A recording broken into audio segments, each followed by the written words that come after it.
નમસ્કાર વિદ્યાર્થી મિત્રો, સ્વાગત છે તમારું યુટ્યુબ ચેનલની અંદર. ધોરણ 7ની અંદર હિન્દી વિષયની અંદર બીજા સેમેસ્ટર બીજા સત્રમાં જે કવિતા પહેલી આવે છે એ કવિતાનું નામ છે બેટી.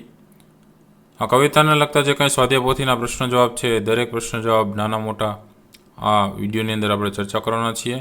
તો વિડીયો અંત સુધી જોજો. વિડીયો ગમે તો લાઈક કરજો, કોમેન્ટ કરજો અને તમારા મિત્રોને પણ વિડીયો જરૂરથી શેર કરજો, જેથી કરીને આવા અલગ અલગ વિડીયોઝની માહિતી એમને પણ મળતી રહે.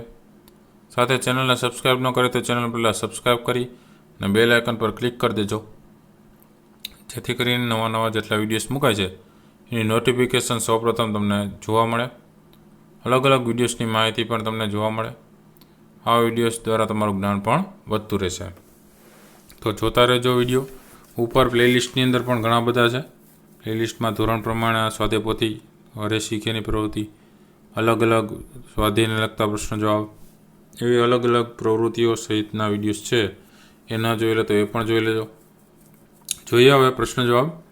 प्रश्न पहला है, निम्नलिखित प्रत्येक प्रश्न के उत्तर के लिए दिए गए विकल्प में से सही विकल्प चुनकर उसका क्रम अक्षर दिए गए बॉक्स के सामने लिखना है. पहला है, जीवन में उन्नति करने के लिए खाली जगह आवश्यक है. तो जीवन में उन्नति करने के लिए शिक्षा आवश्यक है, तो आंसर में आएगा सी ऑप्शन. दूसरा है, बेटी खाली जगह का चांद बनेगी. तो बेटी धरती का चांद बनेगी, तो आंसर में आएगा डी ऑप्शन. प्रश्न दूसरा है, कोष्टक में से उचित शब्द चुनकर रिक्त स्थानों की पूर्ति कीजिए. तो पहला वाला है, तारा बनूंगी खाली जगह बनूंगी. तो तारा बनूंगी सहारा बनूंगी. दूसरा है, धरती पर चमकूंगी मैं खाली जगह करूंगी. तो धरती पर चमकूंगी मैं उजियारा करूंगी. तीसरा वाला है, पढ़ूंगी लिखूंगी मैं खाली जगह करूंगी. तो पढ़ूंगी लिखूंगी मैं मेहनत करूंगी. चौथा वाला है, दुनिया को देखूंगी मैं खाली जगह को समझूंगी. तो दुनिया को देखूंगी मैं दुनिया को समझूंगी. पांचवा है, खाली जगह को चूमूंगी नाचूंगी गाऊंगी. तो हवा को चूमूंगी नाचूंगी और गाऊंगी. प्रश्न तीसरा है, सही वाक्य चुनकर विधानों को पूर्ण कीजिए. जिसमें पहला वाला है, गगन पे चमके चंदा खाली जगह. तो गगन पे चमके चंदा मैं धरती पर चमकूंगी. आंसर में ब वाला ऑप्शन आएगा. दूसरा है, अपने पाँव चलकर मैं खाली जगह. तो अपने पाँव चलकर मैं दुनिया को देखूंगी. तो आंसर में आएगा क ऑप्शन. तीसरा वाला है, तितली बनूंगी मैं. तो तितली बनूंगी मैं खाली जगह. तो तितली बनूंगी मैं हवा को चूमूंगी. तो आंसर में आएगा अ वाला ऑप्शन. प्रश्न चौथा है, निम्नलिखित प्रश्नों के उत्तर एक एक वाक्य में लिखिए. पहला वाला है, बेटी तारा बनकर क्या करेंगी. तो आंसर में आएगा बेटी तारा बनकर दूसरों को सहारा देगी. दूसरा है, बेटी धरती पर किसकी तरह चमकना चाहती है. तो उसमें उत्तर आएगा बेटी धरती पर चांद की तरह चमकना चाहती है. तीसरा वाला है, बेटी किस लिए मेहनत करेगी. तो उसमें उत्तर आएगा बेटी अपने पैरों पर खड़े होने के लिए मेहनत करेगी. चौथा वाला है, दुनिया को समझाने के लिए बेटी क्या करेगी. उसमें उत्तर आएगा दुनिया को समझाने के लिए बेटी पढ़ लिख कर अपनी बुद्धि का विकास करेगी. पांचवा वाला प्रश्न है, बेटी अपने पाँवों पर कैसे खड़ी होगी. उसमें उत्तर आएगा बेटी पढ़ लिख कर अपनी मेहनत से अपने पाँवों पर खड़ी होगी. छठा वाला है, बेटी कब नाचेगी और गाएगी. तो उसमें उत्तर आएगा बेटी अपनी मंजिल पर पहुंचकर नाचेगी और गाएगी. प्रश्न पांचवा है, निम्नलिखित प्रश्न के उत्तर दो दो वाक्य में लिखिए. जिसमें पहला वाला है, आत्मनिर्भर बनने के लिए आप क्या करेंगे. उसमें उत्तर आएगा आत्मनिर्भर बनने के लिए हम पढ़ाई करेंगे. हम अपनी योग्यता के अनुसार कोई काम करेंगे. हमारा काम भले छोटा हो परंतु हम उसमें सफल होने की पूरी कोशिश करेंगे. दूसरा प्रश्न है, बेटी सहारा बनने के लिए क्या क्या करेगी. उसमें उत्तर है बेटी सहारा बनने के लिए पढ़ लिख कर आगे बढ़ेगी. वह अपने पैरों पर खड़ी होगी. इस तरह सहारा बनने के लिए पहले बेटी अपने को सहारा देने लायक बनाएगी. तीसरा वाला प्रश्न है, बेटी दुनिया को कैसे समझाना चाहती है. उसमें उत्तर आएगा बेटी मेहनत कर पढ़ाई करेगी और अपनी बुद्धि का विकास करेगी. वह लोगों के कार्यों और व्यवहारों को देखेंगी. इस तरह बेटी दुनिया को समझाना चाहती है। चौथा वाला प्रश्न है, बेटी तितली बनकर क्या करना चाहती है? उसमें उत्तर आएगा, बेटी तितली बनकर बागों में घूमेगी और हवा को चूमेंगी। वह मस्त होकर नाचेंगी और गाएंगी। इस तरह तितली बनकर बेटी जीवन की स्वतंत्रता का आनंद लेना चाहती है। उसमें पहला वाला प्रश्न है, उसका उत्तर आप लिख सकते हैं, आगे भी आ गया है उसके अनुसार। दूसरा वाला प्रश्न है, बेटी की क्या क्या तमन्नाएं हैं? उसमें उत्तर आएगा, बेटी तारा बनना चाहती है, वह धरती पर चांद की तरह चमकना चाहती है, उसकी इच्छा दुनिया रूपी बाग में खिलने वाला फूल बनने की है, वह तितली बनकर हवा को चूमना चाहती है। इस तरह बेटी के दिल में कई तरह की तमन्नाएं हैं। तीसरा वाला प्रश्न है, बेटी पढ़ लिख कर क्या करेगी? उसमें उत्तर आएगा, बेटी पढ़ लिख कर मेहनत कर अपने पैरों पर खड़ी होगी। वह सारी दुनिया को देखेगी और समझाएगी, सारी दुनिया को देखेगी और समझेगी। इस तरह बेटी आगे बढ़ेगी और दुनिया को दिखा देगी कि वह किसी बात में किसी से कम नहीं है। चौथा वाला प्रश्न है, बेटी की तरह आप किसका सहारा बनने के लिए क्या क्या करेंगे? उसमें उत्तर आएगा, बेटी की तरह मैं किसी का सहारा बनने के लिए पहले स्वयं को सहारा देने लायक बनाऊंगा। मैं खूब पढ़ूंगा और फिर धन कमाऊंगा। धन से मैं दूसरों की मदद करूंगा। मैं गरीब विद्यार्थियों की पढ़ाई लिखाई में पूरी मदद करूंगा। लाचार मरीजों को इलाज का प्रबंध करूंगा। बेरोजगार को कोई ना कोई काम दिलाऊंगा। उसके बाद आता है पांचवा प्रश्न, बड़े होकर आप क्या बनना चाहते हैं और क्यों? उसमें उत्तर आएगा, बड़ा होकर मैं अपंगों का डॉक्टर बनना चाहता हूँ। मैं देखता हूँ कि तरह तरह की दुर्घटनाओं के कारण देश में अपंगों की संख्या बढ़ती जा रही है। लाचार अपंग अपना ठीक से इलाज भी नहीं करा सकते। बहुत से अपंगे तो को भीख मांगकर पेट भरना पड़ता है। समाज में अपंगों को कोई सम्मान नहीं देता। वे बेचारे आंसुओं के घूंट पीकर जाते हैं। मेरा प्रयत्न होगा कि अपंगों की अपंगता मिट जाए और वे भी अपने बल पर जी सके। छठा प्रश्न है, आप जीवन में क्या करना चाहते हैं? उसमें उत्तर आएगा, मैं जीवन में समाज और देश की सेवा करना चाहता हूँ। मैं लोगों को बुरे व्यसनों से छुटकारा दिलाऊंगा। जाति पाति का भेद मिटाकर सबको समता का पाठ पढ़ाऊंगा। देश में बढ़ रही बेईमानी और भ्रष्टाचार मिटाऊंगा। मैं एक आदर्श समाज का निर्माण करना चाहता हूँ। मैं अपने देश की जनता को सुखी बनाना चाहता हूँ। प्रश्न नंबर 7वां है, निम्नलिखित काव्य पंक्तियों का भावार्थ लिखिए। पहला वाला है, गगन पे चमके चंदा, मैं धरती पे चमकूंगी। धरती पर चमकूंगी, मैं उजियारा करूंगी। तो उसमें उत्तर आएगा, जिस तरह आकाश में चांद चमकता है उसी तरह धरती पर चमकूंगी और चारों ओर अपना प्रकाश फैलाऊंगी। चारों ओर मेरा यश फैलेगा। दूसरा वाला प्रश्न है, पढ़ूंगी लिखूंगी, मैं मेहनत करूंगी, अपने पाँव चलकर मैं दुनिया को दिखूंगी। दुनिया को देखूंगी, मैं दुनिया को समझूंगी। तो उसमें उत्तर आएगा, मैं पढ़ूंगी लिखूंगी और मेहनत कर आगे बढ़ूंगी। मैं आत्मनिर्भर बनूंगी। पढ़ लिख कर मैं दुनिया के व्यवहारों को देखूंगी और समझूंगी।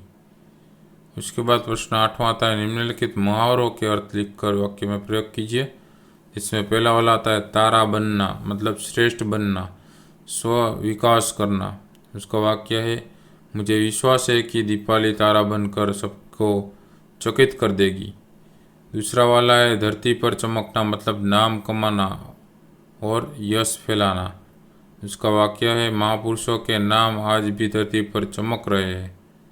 तीसरा वाला प्रश्न है, उसमें अपने पाँव पर चलना मतलब आत्मनिर्भर बनना। उसका वाक्य है, प्रत्येक युवक को अपने पाँव पर चलना चाहिए। प्रश्न 9वां है, उदाहरण के अनुसार वचन परिवर्तन करके वाक्य में प्रयोग कीजिए। उदाहरण दिया गया है घोड़े और घोड़ा, तो उसका वाक्य प्रयोग है, घोड़ा दौड़ रहा है और घोड़े दौड़ रहे हैं। उसके बाद पहला वाला आता है मैं में होता है हम, उसका वाक्य प्रयोग में होता है मैं पढ़ रहा हूँ और हम पढ़ रहे हैं। दूसरा है बच्चे, तो बच्चे का बच्चा होता है तो उसका वाक्य प्रयोग में आता है बच्चे खेल रहे हैं और बच्चा खेल रहा है। तीसरा वाला है खिलौना, तो खिलौने वाक्य प्रयोग होगा खिलौना सुंदर है और खिलौने सुंदर है। इसके बाद चौथा आता है खेत, तो खेत वाक्य प्रयोग होगा खेत हरा भरा है और खेत हरे भरे है। 10वां प्रश्न है नीचे दिए गए शब्द के अर्थ लिख के उसके अर्थ को शब्दकोश के क्रम में लिखना है। मिसाल का होगा उदाहरण और गर्व का अहंकार, अंबर का आकाश, शान का प्रतिष्ठा, कष्ट का मुसीबत। अर्थ शब्द के क्रम में अहंकार होगा पहला, क्रम में लिखना है अहंकार, फिर आकाश, फिर उदाहरण, फिर प्रतिष्ठा और बाद में मुसीबत। उसके बाद प्रश्न नंबर 11वां आता है निम्नलिखित शब्दों को उदाहरण के अनुसार उचित क्रम में रखकर अर्थपूर्ण वाक्य बनाइए। तो उसका उदाहरण और शब्द है चाहिए, का, प्रयास, घर घर, होना, में और शिक्षा। वाक्य दिया गया है कि घर घर में शिक्षा का प्रसार होना चाहिए। वैसे ही यहाँ पहला वाक्य दिया गया है पेड़ भारत का की है मूलतः नीम ने धरती, तो उसका उत्तर होता है वाक्य बना सकते हैं नीम मूलतः भारत की धरती का पेड़ है। दूसरा वाला है नीम है दातुन श्रेष्ठ की होती दांतों के लिए के, तो उसका वाक्य लिख सकते हैं दांतों के लिए नीम की दातुन श्रेष्ठ होती है। तीसरा वाला है दिया जलाकर दिया रख में आंगन, तो उसका वाक्य बना सकते हैं दिया जलाकर आंगन आंगन में रख दिया। चौथा वाला है अधिक अधीरता दिखानी हमें में नहीं खाने और चाहिए, तो उसका वाक्य लिख सकते हैं हमें खाने में अधीरता नहीं दिखानी चाहिए। पांचवा है विनम्रता चाहिए व्यवहार हमारे में होनी और भी, तो उसका वाक्य लिख सकते हैं हमारे व्यवहार में विनम्रता भी होनी चाहिए। प्रश्न 12वां है उदाहरण के अनुसार विलोम शब्द लिखिए और मूल शब्द का तथा विलोम शब्द का वाक्य में प्रयोग कीजिए। जैसे कि उदाहरण दिए गए सफल का होता है असफल, तो उसका वाक्य लिख सकते हैं कि तेनसिंग एवरेस्ट पर पहुंचने में सफल हुए।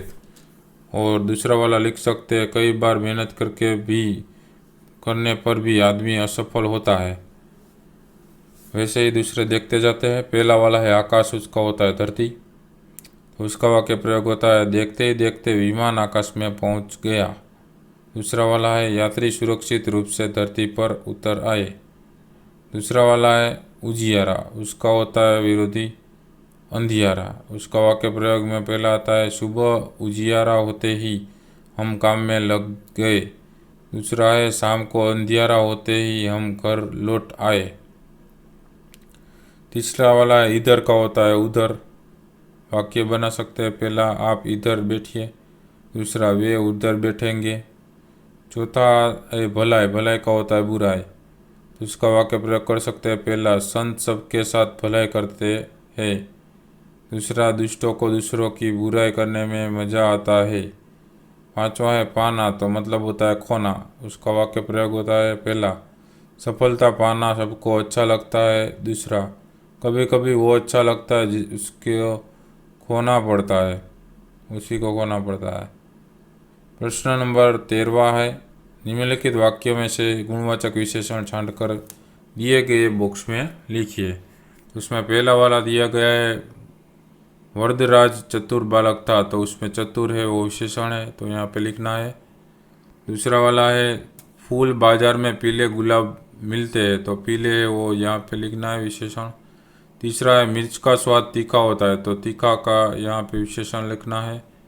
चौथा है शहरों में पंजाबी खाना मिलता है, तो पंजाबी है वो यहाँ पे लिखना है बॉक्स में।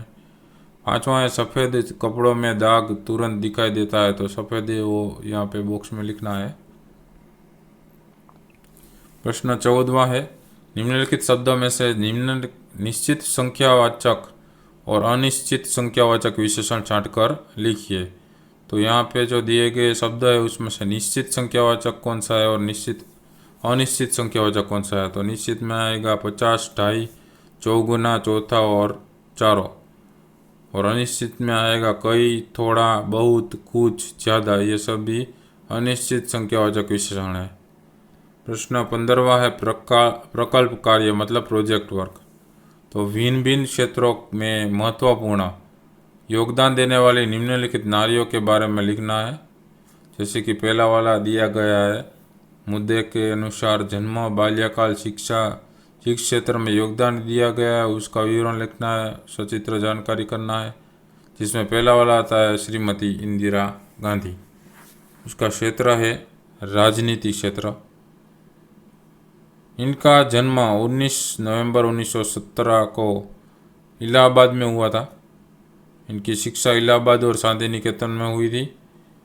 पिता भारत के पूर्व प्रधानमंत्री जवाहरलाल नेहरू के सानिध्य में रहकर उन्होंने राजनीति का अनुभव प्राप्त किया। सन 1967 में भारत की पहली महिला प्रधानमंत्री बनी। सन 1974 में पोखरण में पहला परमाणु बम विस्फोट हुआ।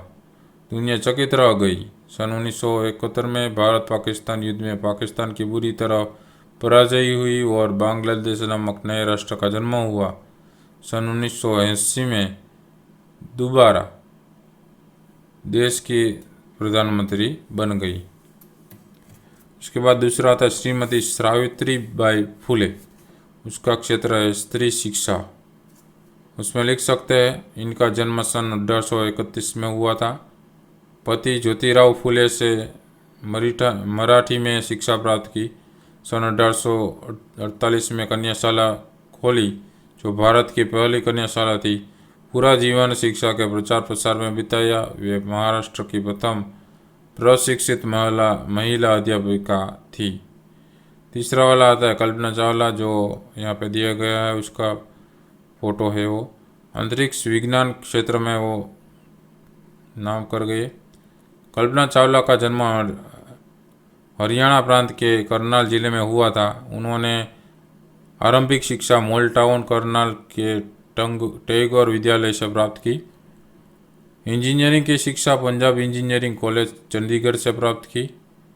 इसके बाद वे अमेरिका गए और टेक्सास विश्वविद्यालय से एरोस्पेस इंजीनियरिंग में एमएससी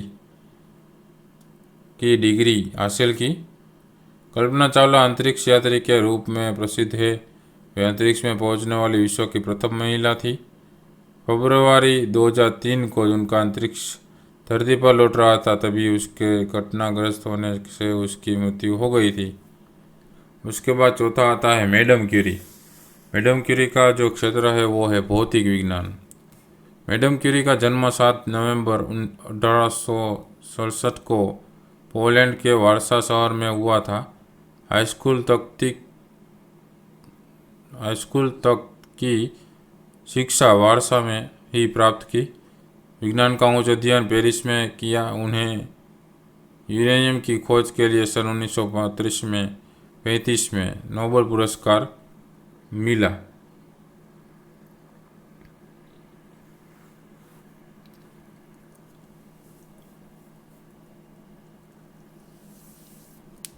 पांचवा आता है सरोजिनी नायडू, जिसका क्षेत्र है साहित्य। सरोजिनी नायडू का जन्म 13 फरवरी 1979 को दक्षिण भारत के हैदराबाद नगर में हुआ। पिता अघोरनाथ चट्टोपाध्याय निजाम राज्य के शिक्षा विभाग में उच्च अधिकारी थे। उन्होंने पुत्री की शिक्षा के लिए अंग्रेज और फ्रेंच अध्यापक नियुक्त किए। सरोजिनी को शुरू से ही काव्य रचना के प्रति लगाव था। उनके गोल्डन थ्रेशोल्ड और ब्रोकन विंग्स काव्य संग्रह बहुत प्रसिद्ध हुए। अपने मधुर कंठ के कारण उन्हें भारत कोकिला कहा जाता है। उन्होंने स्वतंत्रता आंदोलन में सक्रिय भूमिका अदा की। तो विद्यार्थी मित्रों, आ तो अलग अलग पाठने लगता नाना मोटा दरेक प्रश्न जवाबो जे आवनारी परीक्षा माटे पण पूछाई शके छे। विडियो गमे तो लाइक करजो, कमेंट करजो और तमाम मित्रों पण विडियो जरूरथी शेर करजो, जेथी करीने आवा अलग अलग विडियोज जे आवता जाय छे एमनी नोटिफिकेशन द्वारा जाण थाय। साथे चेनल ने सब्सक्राइब न करे तो चेनल ने सब्सक्राइब कर लेजो और बाजू में बेल आइकन पर क्लिक कर देजो। नवा नवा बीजा पण घणा चेनल पर विडियोज मुकाता रहता है तो ये पण जोई लेजो। न जोयेला होय तो फरी पाछा नवा विडियो साथे मळीशुं। त्यां सुधी तमारी काळजी राखजो। Thank you very much and take care.